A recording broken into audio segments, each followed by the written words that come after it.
Salut à tous, c'est Mika, bienvenue dans mon série club. Aujourd'hui, vidéo un petit peu spéciale parce que je ne suis pas tout seul, je suis avec Aurélien, mon pote, mon sauce, mon frère. Vous avez compris, pas besoin d'en dire plus. Aurélien, comment ça va? Bah écoute, ça va Macaï, je suis hyper content d'être là et pouvoir aussi un peu participer à tes débuts sur YouTube. Bah je suis très content que tu sois là aussi. On a décidé aujourd'hui, on a réfléchi pas mal et on s'est dit qu'on allait vous faire un petit top des films des années 90. C'est une très bonne période pour nous, on a aimé beaucoup des films de cette période. On s'est dit qu'on allait vous faire un petit top 10. Alors un top oui et non, on va pas faire une remise des Oscars, tout ça. Ça va être chiant. Voilà, carrément. Nous ce qu'on va faire en fait, ça va être plutôt faire une petite sélection des films qui sont sortis année par année.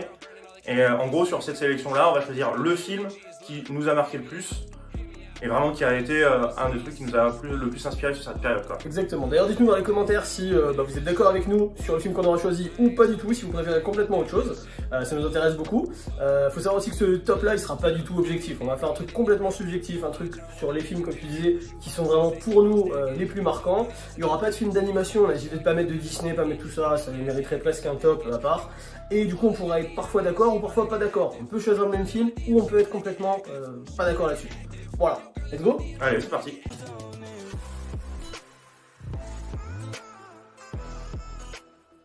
On commence tout de suite avec l'année 1990 avec pas mal de films intéressants, notamment Full Contact avec Jean-Claude Van Damme, Ghost, révélation de Patrick Swayze, 58 minutes pour vivre avec la saga Die Hard qu'on connaît tous. Qu'est-ce que tu as choisi toi Aurélien comme film? Définitivement Total Recall, pour moi c'est le premier film de SF que j'ai vu, voilà, ça se passe sur Mars, il y a du mutant. Il y a la première fois que j'ai vu une femme avec 3 seins, ça m'a marqué. Rêve de pas mal d'hommes. C'est clair. Et voilà, tout simplement. Et toi gros? Et bah moi, j'ai choisi Edouard Main d'Argent, film de Tim Burton, pareil très connu, révélation de Franck Provost, enfin de Johnny Depp plutôt. Du coup, j'ai vraiment kiffé ce film, j'étais assez jeune quand je l'ai vu, un univers très coloré et en même temps pas mal de drame aussi. Enfin vraiment, moi j'ai kiffé ce film. Et on continue tout de suite du coup avec 1991. 1991 encore pas mal de bonnes petites perles. On avait notamment donc, Point Break, Hot Shot, La Famille Adams, Hook bien sûr avec Robin Williams. Après, toi t'as été marqué par un autre film je crois. J'ai été marqué par un film par Terminator 2. C'est pour moi le meilleur Terminator. Quand on dit Terminator d'ailleurs je pense à Terminator 2. J'ai encore l'image du T-1000 avec le métal liquide, c'est ça? Ouais c'est ça. Le métal liquide avec la fin quand il est dans le feu. Et toi aussi, t'as été marqué par autre chose? Alors du coup moi c'est Le Dernier Samaritain avec Bruce Willis et Damon Wayans qu'on va retrouver du coup un peu plus tard dans la série Ma Famille d'abord. Oh Michael. Tiens-toi tranquille. Et toute la famille aussi qui a fait Les Scary Movie, etc. Ça on connaît tous. Donc toujours grosse action, grosse baston avec Bruce Willis, toujours des pics d'humour. Et moi ce qui m'avait marqué le plus c'est les répliques tu vois. Quand ils vont traquer à Alex l'astronaute, Alex le comptable, etc. Voilà. Ouais, ça c'est un truc. Les années 90, c'est vraiment les années de Bruce Willis, on retrouvera après plein d'autres films. Carrément. Bon, année suivante. Allez, c'est parti. Let's go.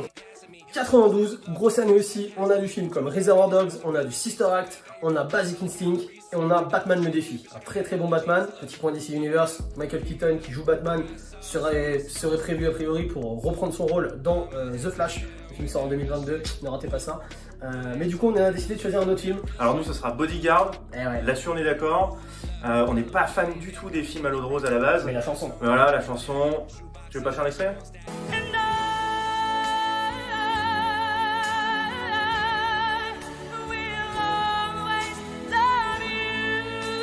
Non. Non voilà mais Whitney Houston, Kevin Costner, bon Whitney Houston c'était sa grande période, c'était avant qu'elle tombe un peu dans la drogue. Cela ne nous regarde pas. Ce n'est pas du cinéma. On n'en parlera pas. C'est clair. Meilleur film en tout cas de cette année, 1992. Allez maintenant on passe à 93. 93 c'est l'année de quoi? C'est l'année de Un jour sans fin. Jour de la marmotte. Exactement. Jurassic Park, Les Visiteurs, Rasta Rocket. Mais encore une fois on est tombé d'accord. Sur un autre film, sur Demolition Man. Voilà. Le film avec Stallone, Wesley Snipes. C'est ça, Simon a dit crève, Les Trois Coquillages. John Spartan, vous avez une amende d'un crédit pour infraction au code de moralité du langage. Exactement. Des répliques cultes, on a adoré ce film, on se le remate souvent en plus. Quasiment tous les ans. Ouais, c'est au moins une fois par an, on se mate ce petit Stallone. Et c'est vraiment un film qui nous a fait kiffer. On continue, 1994, on a des films, on a Léon, on a Les Évadés, on a Speed avec Keanu Reeves, hyper bien, on a La Cité de la Peur pour les films français, mais moi j'ai décidé de rester sur Forrest Gump, un monument du cinéma, un film qui est capable de me faire lâcher la petite larme, il n'y en a pas beaucoup, mais celui-ci, à chaque fois, j'y ai droit. C'est vraiment un film super, ça raconte plein de trucs et moi, bah, c'est un truc qui m'a vraiment marqué. Alors moi, ça sera un peu différent, c'est Entretien avec un vampire. Ah, c'est pas le même style. Voilà, Tom Cruise, Brad Pitt, Antonio Banderas, etc., etc. Donc gros casting déjà pour l'époque. Et puis bon, j'aime tout simplement quand ça mord, j'aime quand ça suce. Le sang. Le sang, toujours le Bien sang, évidemment. bien sûr. Voilà, donc moi c'est vraiment le film qui m'a le plus marqué sur cette année-là. 1995, là on a du Batman Forever, on a du Waterworld, du GoldenEye, du Bad Boys, La Haine, un des plus grands films français de l'époque. Mais moi je vous le dis tout de suite, mon préféré et même le préféré de toute la décennie, c'est Braveheart. Voilà, on a un Mel Gibson au meilleur de sa forme, qui joue un William Wallace excellent. Et moi pour le coup c'est celui qui m'a marqué le plus, la musique elle me reste en tête, je l'écoute tout le temps. Et voilà, c'est un film qui m'a marqué de ouf. J'avoue que Braveheart, difficile de délire un meilleur film que celui-là pour l'année 95. C'est clair. Moi je voulais quand même aussi primer un petit peu Jumanji parce que c'est un film que je revois très souvent, on le revoit souvent à Noël. C'est un film qui a pas trop mal vieilli, on arrive à le revoir, les jeunes arrivent à le revoir, c'est cool. Et puis voilà, Jumanji, c'est Robin Williams, c'est un peu le cœur qui parle, mais vraiment Jumanji, très bon film aussi.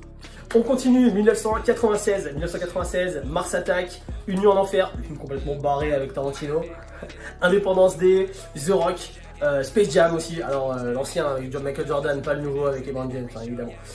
Des très bons films. Toi, t'as choisi quoi? Un film un peu spécial pour toi? Ah bah oui, moi c'est Los Angeles 2013, c'est la suite du film New York 1997, donc avec Kurt Russell, pareil, un de mes acteurs préférés. C'est pas le film le plus connu de l'année, mais... Non, mais du coup il a une petite saveur un peu particulière pour moi, et puis même pour tous les gamers aussi, au final. Ouais, au final, ouais. Il a inspiré en fait le personnage de Metal Gear Solid. Voilà, De Metal Gear Solid, ouais. Exactement. Et voilà, et moi en fait je me suis servi aussi de ce personnage-là pour créer mon pseudo, tout simplement, qui me sert pour les réseaux sociaux, pour le live, etc. C'est Blisken. Qui est Blisken. Je vous mettrai d'ailleurs le réseau Instagram si ça vous intéresse d'Aurélien, c'est un peu un touche à tout, donc allez voir, allez checker ça, c'est toujours sympa. Yes. Et du coup, toi alors, c'est quoi le film qui t'a marqué le plus? Et ben moi c'est Mission Impossible, le premier du nom avec Tom Cruise, vraiment Mission Impossible m'a vraiment marqué, puisque c'est vraiment, j'étais assez jeune quand je l'ai vu, et c'est vraiment le premier film où le cliffhanger de fin, un gentil qui devient méchant, je l'ai pas vu venir, et c'est un des premiers films qui m'a vraiment marqué pour ce cliffhanger de fin. Donc c'est vraiment celui que je retiens, Mission Impossible. 1997, on aura donc Men in Black, Titanic, Le Cinquième Élément, La Vérité si je mens, Volte-Face, etc. Mais toi, t'as été touché un peu plus par... Les ailes de l'enfer, avec Nicolas Cage, l'histoire de Cameron Poe, film un petit peu barré aussi, John Malkovich, super rôle de méchant, un peu fou aussi. Enfin moi c'est un film que j'ai vraiment retenu. Et puis aussi avec le malade là, il tient le monde dans ses mains. Il tient le monde dans ses mains. Il tient le monde. Ah c'est énorme. Du coup vraiment Les ailes de l'enfer, c'est mon film culte. Et toi du coup? Alors moi c'est L'Associé du Diable, un film avec Keanu Reeves et Al Pacino du coup, qui joue le rôle donc du diable au final. Voilà, il m'a beaucoup marqué en fait, toute cette histoire vraiment qui monte un petit peu en pression, on comprend pas tout ce qui se passe au tout départ, on voit qu'il y a des trucs qui clochent au fur et à mesure et à la fin on est vraiment saisi. Et voilà, c'est un film qui m'a bien marqué. Ouais. 1998, on approche petit à petit de la fin des années 90. Une grosse année encore, on avait Il faut sauver le soldat Ryan, on avait Taxi, le premier gros film en France, The Big Lebowski, on avait L'homme au masque de fer aussi avec DiCaprio, hein, on commençait les premiers films de DiCaprio. Moi j'ai retenu quand même un autre film qui est Le Truman Show. Le Truman Show, énorme film, Jim Carrey qui est pas dans un rôle totalement marrant comme d'habitude. Pour changer, ouais, pour changer. Vraiment un film d'actualité aussi, où on était déjà presque dans les réseaux et dans les télé-réalités. Hein. C'est ça. On était un peu là-dedans. Et du coup, c'est vraiment ce film-là qui m'a marqué, et surtout la fin. Et toi, pareil, un autre film? Alors moi, c'est Armageddon. Gros film encore, catastrophe, etc. Le pitch, je l'ai trouvé juste excellent pour l'époque. Alors c'est un peu drôle maintenant, mais voilà, aller chercher les mecs qui font des forages pétroliers pour creuser dans un astéroïde et le faire péter, j'ai trouvé ça énorme. Après Armageddon, c'est la musique. Voilà, Armageddon, c'est la musique. Bon, il y a une petite histoire d'amour, machin, histoire père-fille, tout ça, avec Bruce Willis, tout ça. Et Ben Affleck aussi, qu'on découvre un peu dans ce film-là. Ah, on commence à découvrir. Après, il y a eu Pearl Harbor, tout ça, mais vraiment, voilà, le premier film aussi. Et on termine du coup avec 1999. 1999, c'est l'année de Matrix. Donc voilà, ce film qui a lancé vraiment toute la trilogie, qui était énormissime. On a Star Wars épisode 1 qui pour le coup a été un petit peu bousculé par les fans. C'est pas le meilleur film pour les fans de Star Wars en général. C'est ça. On a aussi Sleepy Hollow, Le Cavalier sans tête, donc encore Tim Burton. Et Austin Powers. Film complètement barré. Complètement barré. Après, moi, celui qui m'a le plus marqué, donc c'est La Ligne Verte. Voilà, avec Tom Hanks. On a aussi toute l'histoire autour de John Coffey. Tu t'appelles John Café. Oui, patron. Comme le café. Sauf que c'est pas écrit pareil. Vraiment poignant. Ah, le film qui te fait lâcher la larme. Ouais, exactement, ça fait ressortir un peu mon côté sensible. On a chacun nos faiblesses. Exactement. Et toi, du coup, c'est... Et moi, c'est Fight Club, vraiment gros film aussi, grosse presta de Norton et de Brad Pitt. Premier film vraiment où il y avait le côté double personnalité. J'avais pas tout compris quand j'étais jeune, mais quand je le revois en tant qu'adulte, grosse critique de la société de consommation. Ouais, carrément. Ouais, donc vraiment, c'est un truc que vraiment moi j'ai apprécié. Et voilà, ce top 10 des années 90 est terminé pour nous. On espère que ça vous aura plu et que ça vous aura donné envie d'aller voir un petit film à l'ancienne entre potes. Nous, en tout cas, c'est ce qu'on va faire, je pense. Ouais, un petit bodyguard entre bonhomme. Ouais, avec un petit plaid et un petit peu de glace. glacé, voilà. Et puis comme ça, on est bon. On fait ça? C'est parti? Allez, c'est go. parti. Salut! Comme d'habitude, n'hésitez pas à vous abonner à la chaîne pour plus de vidéos. Laissez-moi un gros like et partagez la vidéo, ça m'aide énormément. N'hésitez pas à me suivre sur les réseaux sociaux pour avoir plus de news et pour savoir à l'avance de quel film ou série on parlera. Sur ce, je vous dis à bientôt pour une prochaine vidéo. Ciao!